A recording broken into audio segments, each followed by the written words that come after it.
안녕하세요. 미국 유학고수 TV 시청자 여러분들, 유학고수입니다. 자, 최근에 제가 석사 과정 시리즈 계속 얘기하다가 좀 얘기가 3000% 샜죠.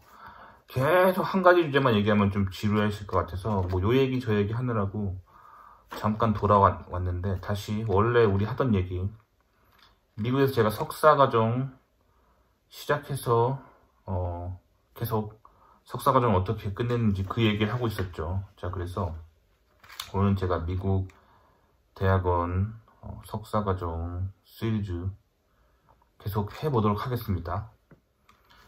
자, 오늘은 사실 시리즈 6탄입니다. 자, 미국 대학원 석사 공부 과정 시리즈 6탄입니다. 그래서 오늘 소제목은 첫 학기, 그래서 첫 학기에 대해서 얘기해 보도록 하겠습니다. 자, 그래서 미국에 도착해서 저는 우여곡절 끝에 첫 학기 수업을 시작합니다. 자, 그래서 첫 학기 수업을 시작했고요. 그 다음에 일단 대학원은 학부랑 다르게 지도교수라는 게 있죠. 그래서 지도교수를 정하고 그 다음에 첫 학기를 시작하는 거예요. 근데 미국에서 제가 석사과정 첫 학기를 들으면서 한국과 좀 달랐던 거, 한국에서 학부를 마치고 대학교는 이런 데야라고 뭐랄까 그 느낌을 가지고 미국 왔는데, 이제 석사 첫 학기 시작할 때 한 가지 좀 달랐다는 건 달랐던 건 뭐냐면, 제가 미국 대학원에서는 수업을 들을 때 한 과목 한 과목 그러니까 지도 교수의 허락을 받아야 됩니다. 그러니까 학부 때는 사실 제가 한국에서 학부 다닐 때는 제가 원하는 거 그냥 마음대로 수강 신청을 했었거든요. 근데 미국에 와서 대학원 와서 조금 다르다고 느꼈던 건 뭐냐면, 대학원에서는 한 과목 한 과목 자유롭게 들을 수 있는 게 없어요. 왜냐면 내가 뭘 연구하고 싶은지 그 목표를 가지고 지도 교수가 수업을 하나하나를 허락을 해줘야지만 들을 수가 있어요. 그래서 내가 석박사 과정 때 뭘 공부하고 싶다는 어떤 플랜이 있어야 돼요. 그리고 그거를 공부하고 싶기 때문에 내가 이 수업을 들어야 된다라고 교수를 설득시켜야 되는 거예요. 아니면 거꾸로 교수가 너는 이거를 공부해야 되기 때문에 이 수업을 들었으면 좋겠다고 추천을 해주죠. 그렇기 때문에 자기가 맘대로 아무거나 들을 수 있는 그런 자유는 학부에 비해서는 별로 없습니다.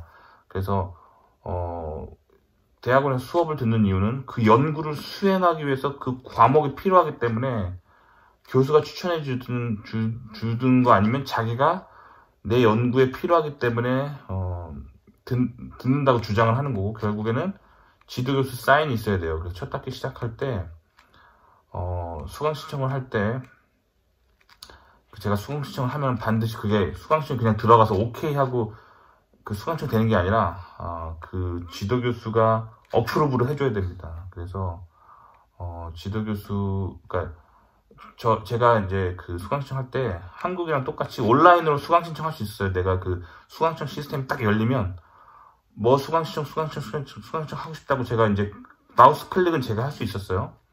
그 다음에 수강 신청 버튼을 딱 누르면 이제 그 수강 신청한 게 전부 펜딩이 돼버려요. 그러니까 뭐 이렇게 대기 중 이런 상태가 돼버린단 말이에요. 그 다음에 이제 자기가 수강 신청한 거를 이제 프린트 해가지고 과 사무실을 찾아가요. 그러면 과 사무실에서 뭐 요새는 좀 더 좋아졌을 거예요. 뭐 여러 가지 온라인으로 뭐 하지 않을까 생각하는데, 뭐 어쨌든 제가 다녔을 때는 그렇게 수강 신청한 거 프린트해서 가져가면은 그 과 사무실에서 교수님이 그 수강 신청한 거를 허락해 줬는지 교수님 사인을 받아와야 돼요.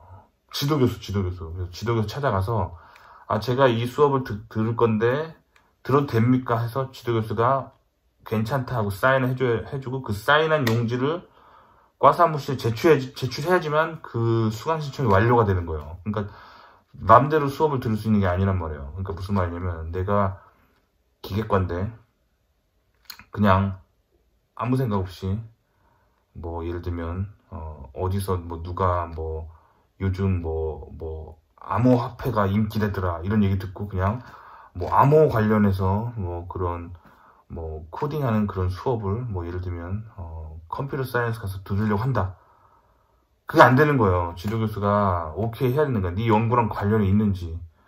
관련 없으면 괜히 시간 낭비하는 게 되잖아요. 그렇기 때문에 지도교수가 그렇게 수업 뭐 들을지도 어프로브를 해줘야 되는 거예요. 그렇기 때문에 그게 대학원에서 좀 제가 다르다고 느꼈던 게 그거였어요. 지도교수가 어프로브를 해줘서 첫 학기를 시작이 됐고, 그래서 첫 학기는 학부 때는 뭐 수업 되게 많이 듣잖아요. 근데 제가 지금 뭘 갖고 있냐면, 제가 지금 손에 지금 들고 있는 게 뭐냐면 제 석사 때 성적표예요. 그래서 저는 석사를 4 아카데믹 이어 만에 졸업을 했어요. 그래서 8월에 졸업, 5월에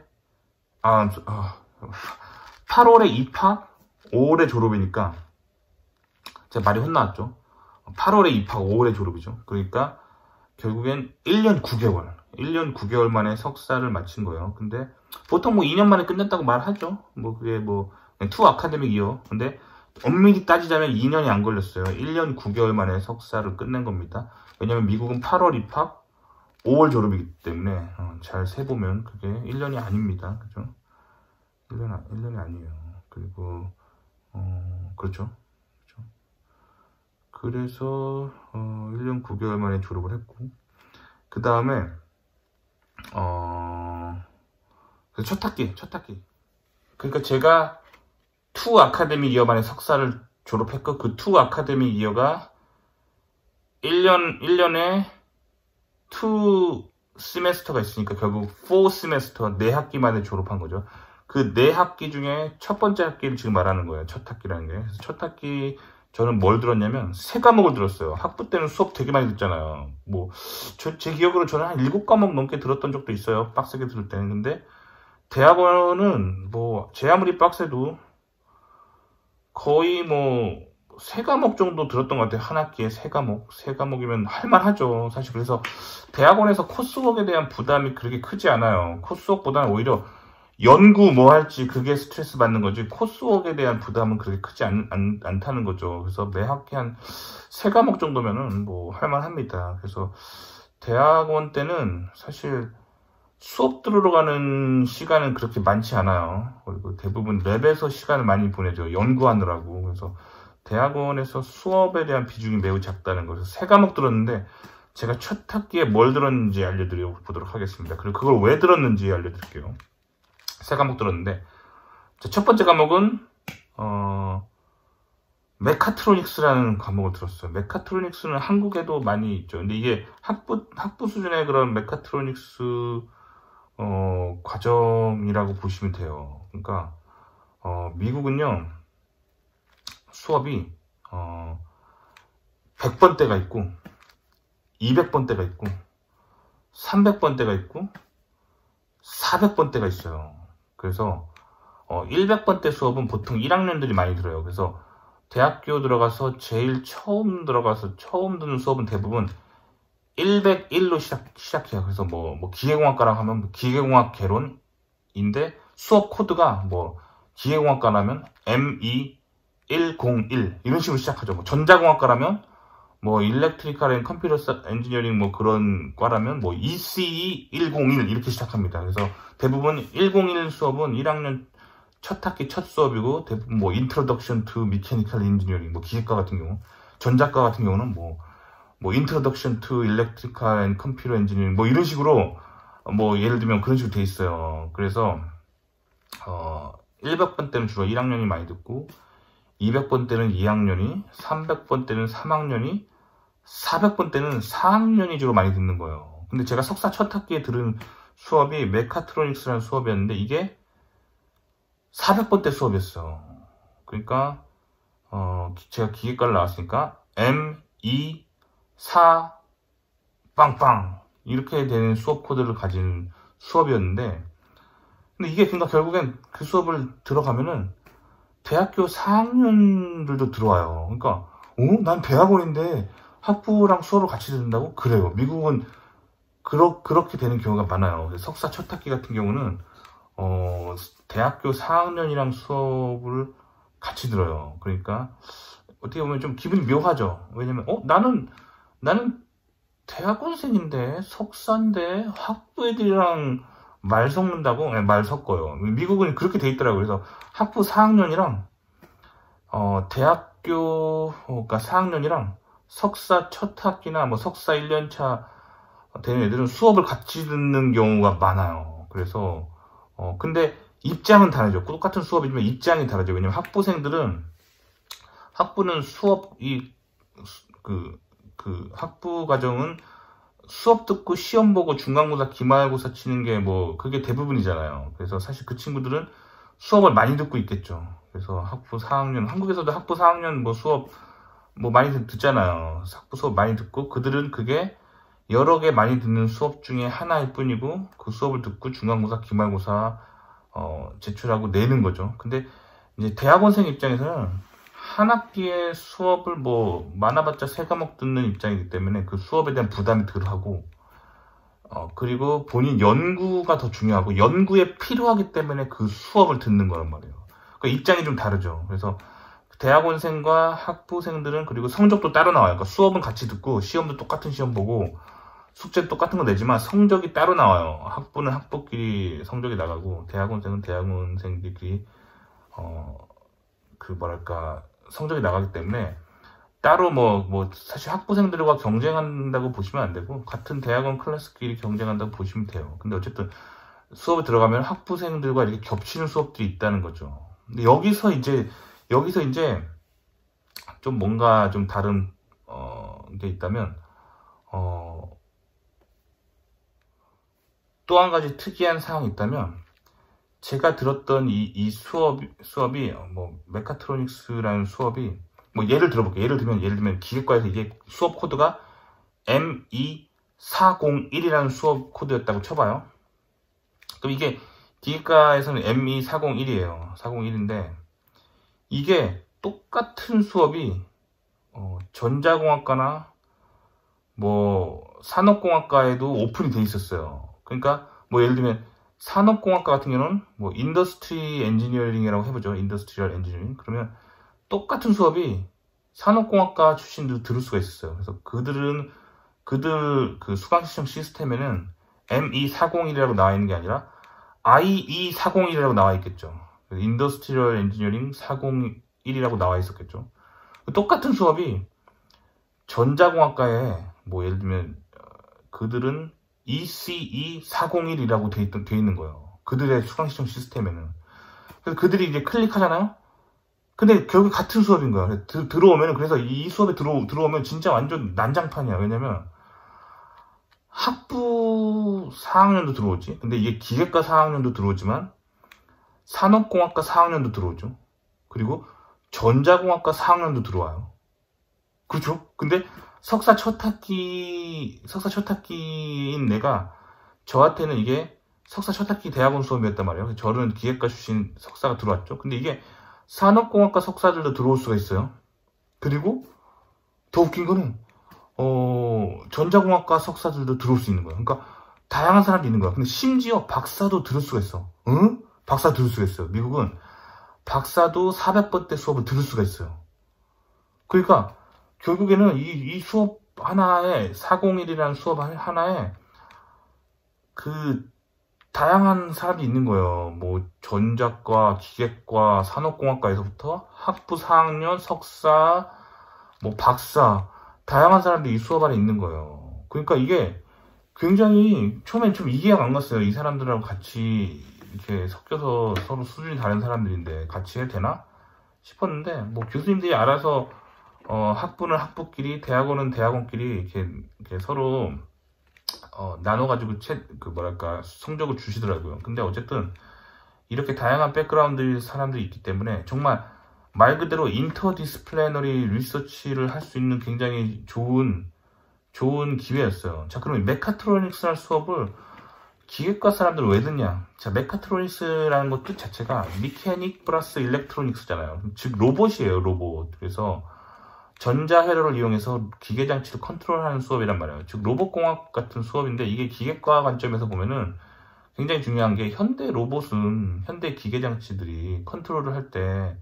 단순하게 과거처럼 기어장치 가지고 아니면 유압 시스템으로 막 이렇게 어떤 기계 시스템 컨트롤하는 게 아니잖아요. 요새는 다 모터가 들어가고 전기적인 어떤 방식으로 이렇게 컨트롤한단 말이에요. 그래서 그걸 컨트롤하기 위해서 뭔가 어떤 로직이 있어, 로직. 뭐 로직 같은 걸로 그 시그널을 줘서 모터를 컨트롤해서 이 로봇을 움직인단 말이에요. 그러니까 기계과 출신들에게는 이게 앞으로 다가올 시대에 그 기계 장치를 컨트롤하는 어떤 전자 시스템을 배우는 굉장히 중요한 거죠. 자, 그럼 산업공학과 사람들 이걸 왜 배우냐? 산업공학과 사람들은 공대의 경영학과라고 볼 수 있어요. 그 사람들은 대부분 졸업하고 뭐 공장에 뭐 레이아웃을 짜거나 아니면 산업의 프로세스를 어떤 공장의 프로세스 같은 거 설계하는 사람이기 때문에 어떤 공장에서 그런 자동화 장비 많이 쓰잖아요. 그래서 그 사람들은 그 공장을 자동화하는 어떤 툴로서 메카트로닉스를 백그라운드로 들어놓으려고 이렇게 듣는 거예요. 그래서 그 사람들 전공에도 그게 있는 거예요. 자, 전자공학과 출신들은 이걸 왜 듣냐? 이 사람들은 뭐 로봇 시스템에서 특히 두뇌가 될 수 있다고 할 수 있는 로봇을 컨트롤할 수 있는 그 시스템 자체를 배우기 위해서 메카트로닉스를 배우는 거예요. 그러니까 요새 뭐 예를 들면 뭐 무인 자동차 아니면 산업에서 산업용 로봇 뭐 그런 거 있잖아요. 그리고 뭐 미래에는 뭐 가사 도우미 로봇이 나오겠죠. 뭐 그런 거를 하나의 거대한 컨트롤 시스템이라고 본다면 그 컨트롤을 전자적으로 어떻게 잘 할 수 있을까 관점에서 그들은 이게 필요한 거죠. 그래서 메카트로닉스는 수업 하나에 이렇게 다양한 사람들이 들어왔던 거예요. 그래서 정말 다양한 백그라운드가 있었어요. 그래서 이 수업은 어떤 식으로 진행됐었냐면 뭐 그런 뭐 아두이노 같은 뭐 그런 교육용 그런 컨트롤할 수 있는 보드 있잖아요. 여기다가 시어노로 코딩을 짜고 그럼 이런 교육용 회로에는 이렇게 포트가 있죠. 그 포트에다가 모터랑 센서를 연결해서 자기들이 목적에 맞는 로봇을 만드는 거예요. 그래서 뭐 교수님이 프로젝트 수업했어요. 교수님이 이론을 간단히 하시고 그 다음에 실습실에 갔어요. 그래서 가면 이제 아두이노 같은 그런 회로 기판을 주죠. 그리고 가면 이제 뭐 빵판 있고 뭐 각종 센서 있고 각종 모터 있고 이렇게 주어진단 말이에요. 그래가지고 뭐 예를 들면 제가 로봇팔을 만드는 거예요. 로봇팔을 만들어서 뭐 여기 어떤 오브젝트가 땅바닥에 있으면 로봇팔이 다가가서 여기 뭐 센서가 있겠죠. 그래서 그 센서가 바닥에 있는 물체를 감지하고 그 물체를 보면 멈춰야겠죠. 멈춰야 된단 말이에요. 그러니까 이 PID 컨트롤 같은 거를 아두이노에 구현하는 거예요. 그 다음에 이제 그 로봇을 그 센서가 그러니까 로봇의 센서가 물체를 감지하고 이제 가서 잡아야겠죠. 잡아서 들어 올리는 것도 이 포스 컨트롤하는 것도 다 PID 컨트롤이죠. 그래서 PID 컨트롤에 대한 어떤 그런 수업이었어요. 근데 제가 앞서 말씀드렸던 것처럼 이게 프로젝트 수업이었어요. 프로젝트를 뭔가 완성해가지고 교수님한테 보여주는 거예요. 근데 다양한 백그라운드의 사람들이 있는 거예요. 그래서 뭐 저도 조별로 이제 로봇을 같이 만들어야 되는 거예요. 뭐 조는 보통 한 4명 정도 조를 만들어서 이제 그 로봇을 만들어서 제출해야 되는데 이게 교수님이 일부러 다양한 학생들을 섞어놔요. 그래서 제가 그때 같이 수업했던 사람 중에 저 기계공학과가 있었고 전자공학과 출신도 있었고 산업공학과 출신도 있었어요. 근데 저는 그때 석사였고 전자공학과 출신 그 친구도 석사였고 산업공학과에서 박사분이 하나 오셨어요. 박사분이 하나 오셨었고 그 다음에 나머지 한 명이 학부 4학년 전자공학과 학부 4학년 이렇게 다양한 사람들이 같은 조가 돼서 막 했단 말이에요. 그러니까 되게 다양한 관점에서 제가 배울 수가 있었어요. 그러니까 저는 기계과기 때문에 기계적인 관점에서 어떻게 이 매스 그리고 이 로봇에 들어가는 매스와 그 로봇에 그 사용하는 그 어떤 뭐 기어 장치라든가 뭐 어떤 스프링 그리고 이 재질을 뭘로 할 것인가 뭐 이런 거에 대해서 저는 전문가적인 코멘트를 해줬죠. 그 팀들한테. 근데 또 전작가 출신들은 이게 어떻게 전자적으로 이렇게 좀 효율적으로 그 회로를 짤 건지 그거에 대해서 그 사람은 거의 빵판에다 놓고 빵판에서 그 아두이노에서 센서로 나가는 그 개념으로 거의 보더라고요. 그러니까 전자적으로 회로적으로. 그리고 산업공학과부는 그래서 결국에는 이렇게 만든 로봇이 어떤 산업에 어떻게 쓰일 것인지 그 레이아웃을 쫙 짜가지고 교수님 앞에 이렇게 프로젝트를 학기 마지막 날 발표를 하는 거예요. 정말 멋지게 딱 발표를 하는 거예요. 그러니까 이게 정말 인터디스플레너리 리서치의 극치였죠. 다양한 백그라운드를 가진 사람들이 서로의 지식을 모아서 어떤 공장에서 자동화를 할 수 있는 어떤 로봇 시스템을 같이 만든 거예요. 그러니까 이렇게 미국 교육 과정이 이렇게 다양한 백그라운드 사람들과 폭넓게 공부할 수 있도록 설계가 잘 돼 있었어요. 그래서 굉장히 재밌게 인조이하면서 그 수업을 들었던 걸로 기억하고, 사실 그 미국이라는 환경 속에서 이렇게 다양한 사람들과 일해보는 게 나중에 미국 사회에서 성공할 수 있는 밑거름이 돼요. 그래서 사실 한국에서 대학원 하시고도 본인 기술만 좋으면 미국 취업이 가능한데, 사실 미국에서 석사, 박사 한 사람들이 혹은 미국에서 학부 나온 사람들이 미국 취업에 훨씬 유리한 게 뭐 이런 미국 문화 속에서 미국 사람들과 같이 연구해봤던 경험들이 나중에 미국 뭐 대기업이라든가 아니면 뭐 미국의 어떤 교수 임용 심사라든가 이런 거 통과할 때 더 유리할 수밖에 없어요. 그래서 미국이 아무리 학벌 사회가 아니라 하더라도 미국 문화를 좀 알고 미국에서 업무해본 경험이 있어야지만 그 좁은 미국 취업의 그 문을 뚫을 수가 있단 말이에요. 그래서 뭐 물론 실력만으로 승부하는 게 미국 이공계지만 그 실력에는 결국엔 단순하게 수학 물리 잘 푸는 것도 실력이지만 이 다양한 사람들과 연구를 협업해서 시너지를 낼 수 있는 것도 실력이란 말이에요. 그렇기 때문에 사실 미국에서 공부한 사람이 미국에서 살아가는 게 훨씬 유리하죠. 뭐 이런 경험들이 있기 때문이에요. 그리고 한 가지 제가 그때 되게 기억나는 게 뭐였냐면, 그때 저희 팀의 그 조원 중에 그 석사 중에 그 전자공학과에 석사를 나오신 분이 계셨는데, 그분이 나이가 50 몇 살이셨어요. 그러니까 50 넘은 사람이 지금 대학원 신입으로 석사 첫 학기를 들어온 사람이 있었대요. 근데 미국 대학원에서 공부하다 보면 이런 사람 되게 많아요. 근데 이게 좀 이해가 잘 안 가는데, 한국 같은 경우는 나이 제한이란 게 있잖아요. 그래서 50이 넘어간 사람이 뭔가 인생의 새로운 거를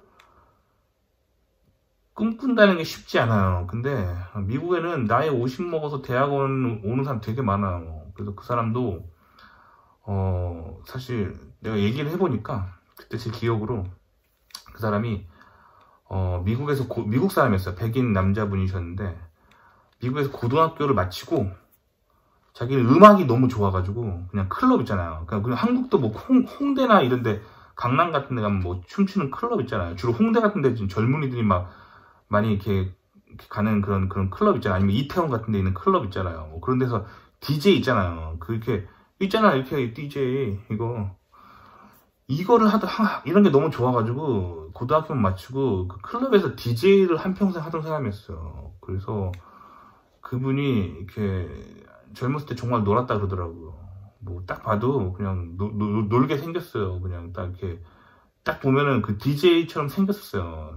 나이는 많이 먹어 보이는데 옷 입는 거나 뭐 이렇게 뭐 패션 같은 거 보면은 되게 나이만 50이고 그 20대 초반의 남자처럼 그 아주 소위 말하는 간지나는 패션에다가 진짜 항상 이렇게 음악을 들으면서 막 이렇게 흔들면서 막 이렇게 다니시는 분이셔서 진짜 자유한 영혼이 느껴지시는 분이셨는데, 어쨌든 고등학교 마치고 DJ 하면서 한평생 먹고 살았대요. 놀면서 본인 말로는 놀았다고 그러더라고. 근데 나이 들면서 젊었을 때 공부 안 한 게 후회가 된다는 거예요. 그래서 나이 50에 DJ로 돈 벌어오는 거를 좀 모아놓은 돈으로 대학원에, 그러니까 사실 학부부터 다시 간 거죠. 학부 다시 마친 다음에 대학원에 올라오신 분이셨어요. 대단하죠. 그래서 그분이 이제는 공부를 좀 해서 뭐 박사까지는 너무 오래 걸릴 것 같아서 박사까지는 포기지만 그래도 석사까지는 해보고 싶다. 남은 인생을 자기도 그래도 대학원에서 뭔가 전문적인 연구를 해본 사람으로서 일하고 싶고, 석사 마치고 뭐 그런 미국의 회사에 취업할 거라고, 전자 관련 전문 연구원으로 뭐 취업할 거라고 뭐 그러시더라고요. 그런 포부가 있는 거예요. 그래서 그때 처음 알았죠. 아, 미국은 나이 제한이 없구나. 그래서 미국은 나이 제한이 없어요. 그래서 한국 같은 경우는 신입사원이 50이면 신입사원으로 어떤 조직에서도 안 받아주죠. 그런 거 한국에서는 꿈도 못 꿀 일이에요. 근데 미국은요, 나이 제한이 불법이에요. 그래서 나이 50에도 대기업 신입사원으로 들어가실 수가 있어요. 나이 가지고, 당신 나이 많아서 우리 회사 못 들어와. 컷하지도 않고, 정년퇴임 있잖아. 한국은 뭐 회사마다 다르겠지만, 50대 후반 되면은 나가야 되잖아요. 정년퇴임하고 나가야 되잖아요. 요새는 몇 살인지 제가 한국에 몇 살 정도인지 정확히는 모르겠지만, 계속 바뀌니까.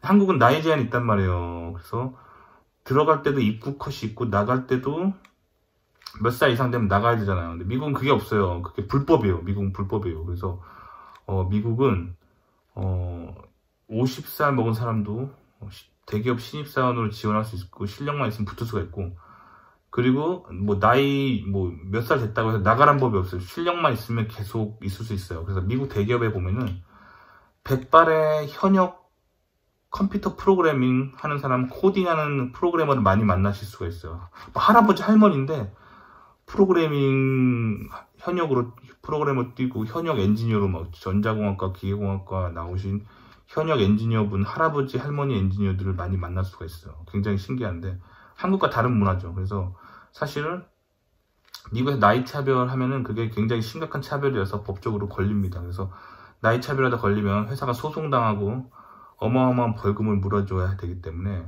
나이 차별을 거의 하지 않죠. 그래서 이게 인종차별이랑 똑같은 거예요. 그래서 그 인종차별이 나쁜 것처럼 나이 차별이 나쁜 거예요. 그래서 미국에서 인종차별하다 걸리면은 기업주들은 가진 걸 다 잃죠.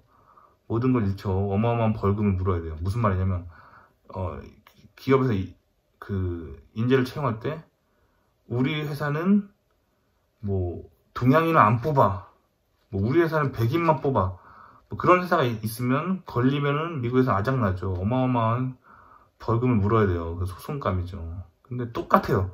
인종차별이 불법인 것처럼 나이차별도 미국에는 불법입니다. 그래서 우리 회사는 20대 후반만 신입사원을 뽑고 30대 중반 넘어가면 신입사원 지원 불가하다. 이러면 미국에서 소송당합니다.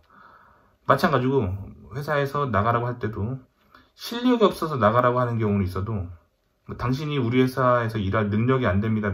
나가주세요 하는 경우는 있어도 나이가 이제 당신이 60이 먹었기 때문에 이제 정년퇴임 하셔야 됩니다 라고 할 수가 없어요. 미국 조직은. 불법이에요 그게. 그래서 그런 이유로 백발의 프로그래밍 하는 현역의 엔지니어들, 백발의 현역 기계설계 엔지니어들, 백발의 현역 전자회로 설계 엔지니어들이 존재합니다. 그래서 그렇기 때문에 이게 미국이 항상 꿈꿀 수가 있는 게 이런 것 때문이에요. 나이 제한이 없기 때문이죠. 그래서 반면에 한국은 나이 제한이 있어요. 있죠. 아예 모집 요강에 나와 있죠. 몇 살. 그리고 회사 나갈 때도 정년퇴임 몇 살 해야 되는 그런 게 있잖아요. 근데 이게 미국 사람들 눈에 봤을 때는 굉장히 심각한 차별이에요. 그러니까 이게 나이 차별이 굉장히 심각한 차별인데 미국 사람들이 이제 한국 와서 되게 충격받는 게 이런 거예요. 이런 나이 컷이 있다는 게, 아니 어떻게 나이로 사람을 차별할 수가 있어. 이런 심각한 차별이. 그래서 한국에서 좀 나이 많으신 분들 있잖아요. 그런 분들이 대학원 갈까 망설이시는 분들 있잖아요. 미국 오시면 돼요. 그래서 미국에서 그냥 취업하시면 돼요. 본인이 박사 마칠 나이가 50이 되든 60이 되든 중요치 않습니다. 신입사원으로 받아준다니까요. 미국은. 그래서 본인 그 실력만 있으면 돼요. 그러니까 그건 걱정 안 하셔도 될 것 같습니다. 그래서 미국에서 만약에 나이 든 사람이 취업이 안 된다. 그러면 실력이 없는 거지 나이 많아서 떨어뜨린 건 아니라는 거죠. 그렇기 때문에 나이 많으신 분들은 오히려 미국 오시면 더 좋아요. 근데 제가 안타까운 게 뭐냐면 제 채널에서 되게 많은 분들이 그런 질문 하십니다. 제가 직장을 다니고 있는데 나이가 되게 많아서 유학 가는 게 되게 꺼려집니다. 제 나이에 될까요? 이런 질문 많이 하시는데 그거 사실 제가 지금 이 자리에서 제 생각을 말씀드리자면 미국에서 박사학위 마치시고 한국 돌아가면은 나이 많으면 취업 안 돼요. 한국은 나이 컷이 있습니다. 그래서 나이 많은 박사, 한국에서는 오갈 데 없는 신세가 되죠. 미국에서는 나이 제한이 불법이라니까요. 그래서 본인이 박사 마쳤는데 내가 50이 넘어갈 것 같아. 괜찮아요. 실력만 있으면 미국에서 취업 가능합니다. 그렇기 때문에 나이 많으신 분들은 미국에 남으시는 걸 추천드려요. 아시겠죠? 자, 오늘 영상에서는 첫 학기 첫 수업에 대해서 얘기해봤습니다. 다음 시간에 또 계속 얘기해보도록 할게요. 오늘 말한 모든 내용은 항상 말씀드리지만 제 주관적인 경험일 뿐입니다. 영상만 보고 인생의 중요한 결정 내리지 않기를 바라고요. 많은 사람들의 이야기를 듣고 인생의 신중한 결정 내리시기 바랍니다. 자, 그러면 다음 시간에 또 뵐게요. 좋아요와 구독.